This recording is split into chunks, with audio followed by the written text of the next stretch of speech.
Hello friends, मी Vishakha global online मराठीमध्ये आपल्या सर्वांचं स्वागत आहे. आपल्याला माहिती आहे की MS सेट 2026 ची एक्झाम येत्या 27 सप्टेंबरला होणार आहे. सो आजच्या दिवसापासून जर बघितलं तर या एक्झामसाठी आपल्या हातामध्ये 30 दिवस शिल्लक आहेत आणि 27 तारखेला ही एक्झाम होईल. मग आता या शेवटच्या दिवसांमध्ये आपण काय वाचायचं, आतापर्यंत जो स्टडी केला त्याला मेंटेन कसं ठेवायचं या महिन्याभरामध्ये, किंवा आणखीन काय करण्याची गरज आहे किंवा काय स्किप करायचं आहे, हे आपल्याला आजच्या या व्हिडिओमध्ये बघायचं आहे. सो व्हिडिओ शेवटपर्यंत बघा, नक्कीच तुम्हाला त्यातून काहीतरी आउटपुट मिळेल जे तुम्ही इम्प्लिमेंट करून ही एक्झाम क्रॅक करू शकता. So यामध्ये सगळ्यात पहिले जे आहे की आता स्ट्रॅटेजी जी आपण पहिल्यापासून फॉलो केलेली आहे की रिव्हिजन किंवा सिलेबस मधला पॉइंट वाचायचा, कन्सेप्ट समजून घ्यायची आणि देन मग त्याच्यावरची MCQ प्रॅक्टिस करायची. ते आता जी काही स्ट्रॅटेजी आहे ती म्हणजे ती स्ट्रॅटेजी बदलण्याची वेळ आली आहे, कारण शेवटच्या टप्प्यामध्ये आपण आहोत.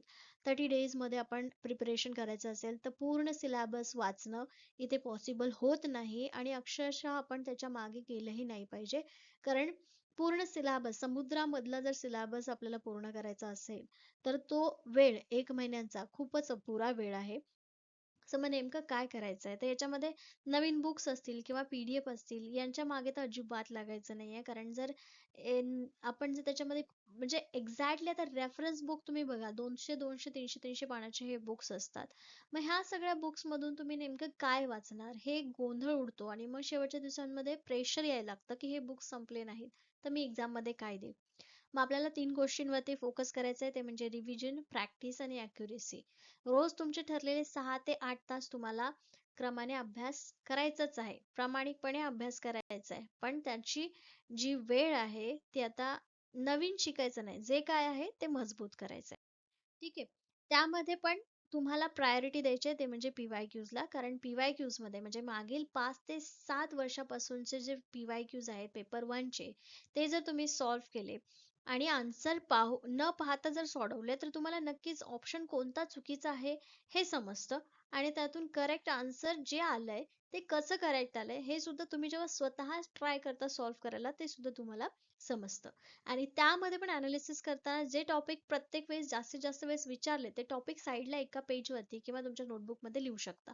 तसंच तुमचे जे क्वेश्चन्स रॉंग झाले, त्या क्वेश्चनची सुद्धा लिस्ट प्रिपेअर करू शकता आणि त्यामधून मग एकच PYQ 2 वेळा चुकणं तुम्हाला पॉसिबल होणार नाही. म्हणजे शक्यतो तर होणार नाही. 2 वेळेस जर तुम्ही सॉल्व्ह करत असाल, समजा टीचिंग मेथड्स वरती एखादा क्वेश्चन आलाय आणि नेक्स्ट क्वेश्चन म्हणजे नेक्स्ट पेपरमध्ये पण तसाच सेम क्वेश्चन आला टीचिंग मेथड वरचाच, ऑप्शन थोडे स्विच झाले, तर जेव्हा तुम्हाला ती कन्सेप्ट क्लिअर होते PYQs मधून, तेव्हाच नेक्स्ट इयरच्या PYQ मध्ये तो क्वेश्चन तुमचा चुकत नाही.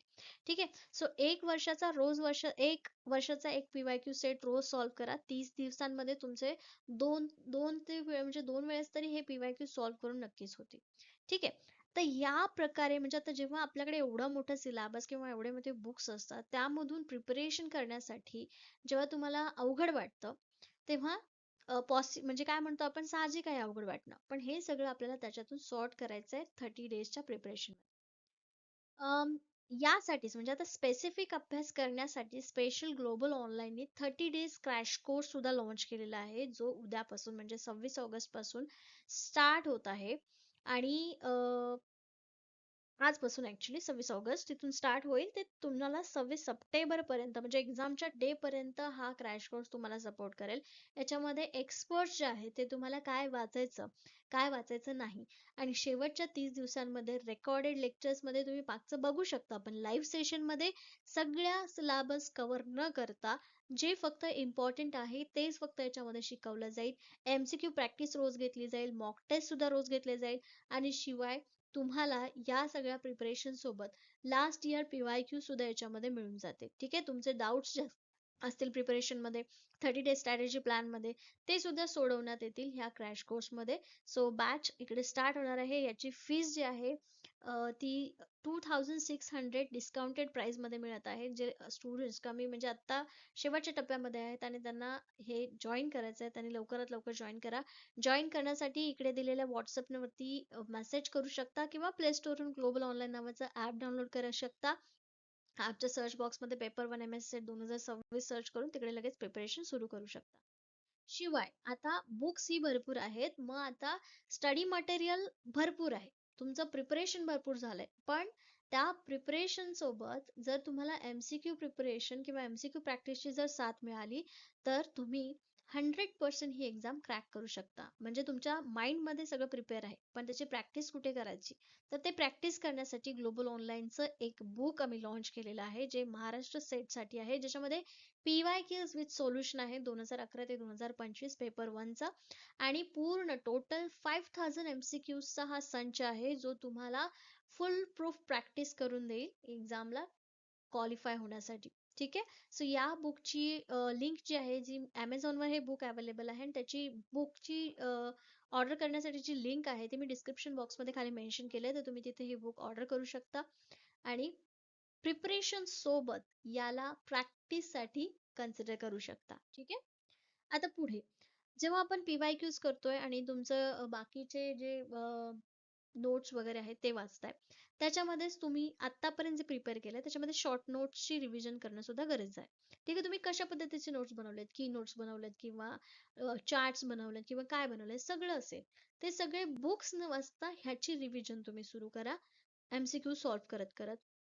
ठीक आहे. म्हणजे शॉर्ट नोट्स, क्लास नोट्स हे मुख्य साधन आता सध्या तुम्ही वापरू शकता. ठीक आहे. म्हणजे डेफिनेशन असतील, कमिटीज असतील, फॉर्म्युलाज असतील, हे वेगळ्या पानावरती लिहा तुम्ही. म्हणजे अजून शॉर्ट शेवटच्या 1-2 दिवसामध्ये सुद्धा तुम्हाला नजर फिरवण्यासाठी हे वेगळ्या पानावर लिहिलेले तुम्हाला उपयोगी येतील. ठीक आहे. आणि नवीन नोट्स बनवण्यापेक्षा जुन्या नोट्स 3 ते 4 वेळा उजळणी करा. म्हणजे तुम्हाला इथे काय होईल, त्याची एकदा आपण म्हणतो ना ब्रशअप करणं, त्या पद्धतीने तुमचं इथं नॉलेज ब्रशअप होईल. ठीक आहे. आणि रोज एका विषयाची रिव्हिजन 45 मिनिटामध्ये संपवायची आहे, हे टार्गेट ठेवायचं आहे. म्हणजे जे चॅप्टर्स आहेत आपले पेपर 1चे, त्या पद्धतीने हे चॅप्टर 45 मिनिट्स मध्ये एक चॅप्टर पुन्हा रिव्हिजन करायचं आहे. ठीक आहे. नवीन कुठलं लिहायचं नाहीये, जे जुनं लिहिलंय तेच परत परत वाचा. आणि हे जे 55 रिव्हिजन मी सांगितले ते बुक मधले चॅप्टर नाही, तुम्ही जे नोट्स प्रिपेअर केलेले असतील, जे तुमच्याकडे काही मटेरियल अवेलेबल आहे शॉर्ट मधलं, ते रीड करायचंय. कारण आता समुद्र नाही.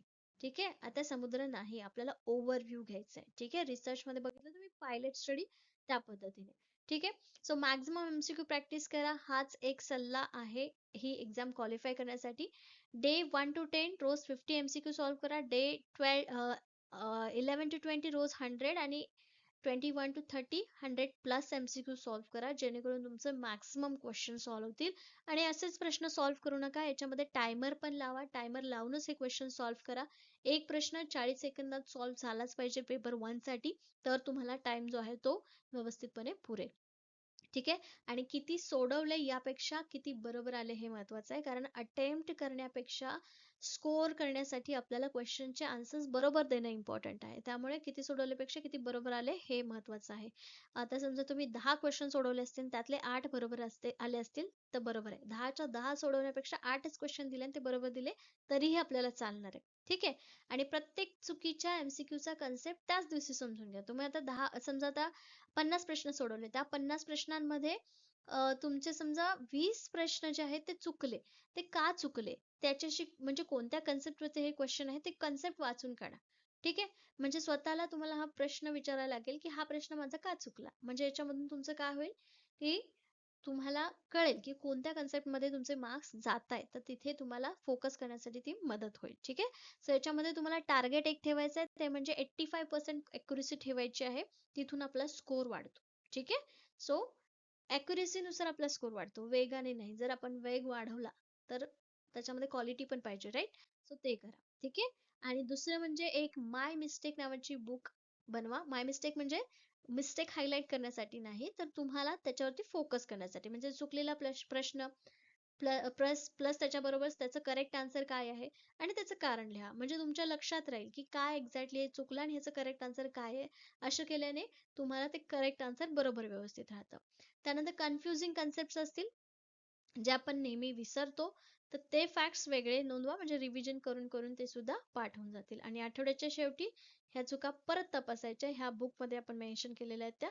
म्हणजे शेवटच्या 7 दिवसात ही नोटबुक परत वापरली तर आपल्याला काय होईल, ही बुक तुमची म्हणजे शेवटच्या दिवसांसाठी गोल्ड माईन ठरेल. म्हणजे ज्या चुका होतायत, ज्या कन्सेप्ट तुमच्या चुकतायत, त्या कन्सेप्ट वरती आपोआप भर दिला जाईल आणि त्या कन्सेप्ट एक्झाम मध्ये चुकणार नाही. ठीक आहे. सो रोज 15 मिनिटं फक्त आपल्या चुका वाचण्यासाठी. चुका म्हणजे चुका झाल्यात पण त्याला सुधारवून जे लिहिले ते वाचायचंय एक्झॅक्टली. ओके. सो शेवटच्या 30 दिवसां म्हणजे नेमकं काय करायचंय हे एका स्लाइड मध्ये मेन्शन करण्याचा प्रयत्न केलाय 3 टप्प्यांमध्ये. म्हणजे 1 ते 10 मध्ये तुमचा बेस मजबूत करा, म्हणजे PYQ रोज 1 वर्षाचा सॉल्व्ह करा. शॉर्ट नोट्स पहिल्या फेरीमध्ये रोज 50 MCQ सॉल्व्ह करा पहिल्या 10 दिवसांमध्ये, आणि रोज 6 तास अभ्यास करा. त्याच्यानंतर 11 ते 20 दिवसांमध्ये तुमचा जो व्हॉल्यूम आहे तो वाढवायचा आहे. म्हणजे अभ्यासाचे हे करायचंय, व्हॉल्यूम वाढवायचंय. रोज 50 करत होतो, आता रोज 100 करायचं आहे. ठीक आहे. आणि जे काही तुमचे वीक युनिट्स आहे त्याच्यावर भर द्यायचा आहे.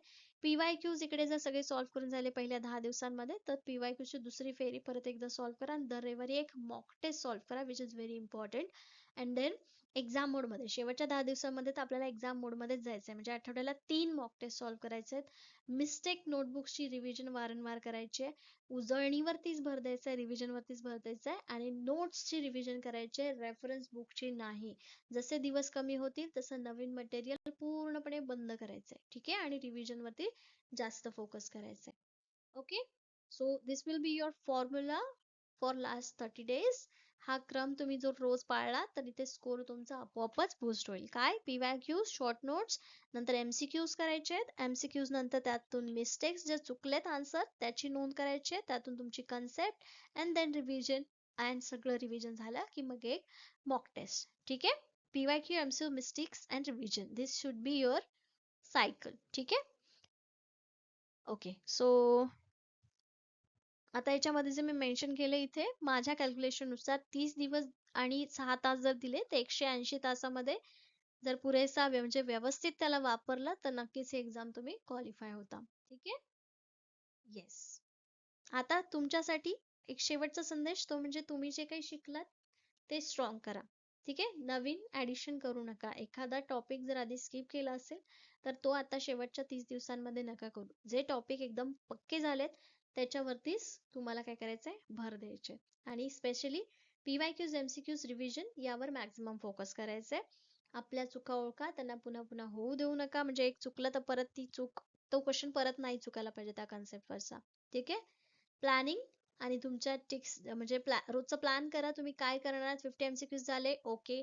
रिव्हिजन झाली, ओके. अशा पद्धतीने तुम्ही प्लॅन आखा, आणि मग ते शेवटचे 30 दिवस योग्य पद्धतीने वापरा आणि ही एक्झाम क्वालिफाय व्हा. ठीक आहे. So that's it. आजच्या व्हिडिओमध्ये मी आय होप तुमचं जे काय प्लॅनिंग आहे किंवा काय करायला पाहिजे एक्झॅक्टली ते मी तुम्हाला इथे मेन्शन केलेलं आहे, आणि ही माहिती तुम्हाला उपयोगी पडली असेल. आणि all the best for the examination, for the preparation. Okay. Thank you everyone.